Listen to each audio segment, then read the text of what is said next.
Hello everyone, in this video I will show you how you can delete GCash account, right? So to delete it, first of all, open your GCash mobile application here, log in into that, right? And make sure before just deleting it, you need to prepare some of the documents here, which is, identification documents with your name and your address and something. And once it's done, make sure that first of all, you have to complete this form, right? So download the account deletion request form, right, which you can just get at GCash website or app. So let me show you. So you have to just go to Google, and once you go to Google, you have to just write GCash delete account, right? And you will get this GCash help center. You will be redirected here.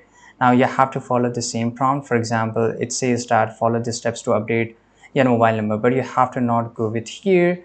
You have to go in into this, right? Don't want to use GCash. So as you can see here, the actual deletion of your data from our system will be done after 5 years in compliance with this whatever this number is. You have to click on it. You will be redirected to a new form, right? Once you're here, so basically it's a rule that says, it's a rule and law that all the information cannot delete it instantly, right? It will just get deleted after 5 years. So make sure you just read through it, and after that you will get this to click here to file a request. So you have to click on it. By the way, this is a form, so you have to enter all this information here. Make sure you enter the description why you want to delete it, and upload a photo attachment that can help us assist what's your concern, right? So then you have to click on submit. So this is a process to delete your account, and I hope you found this video very useful. Subscribe.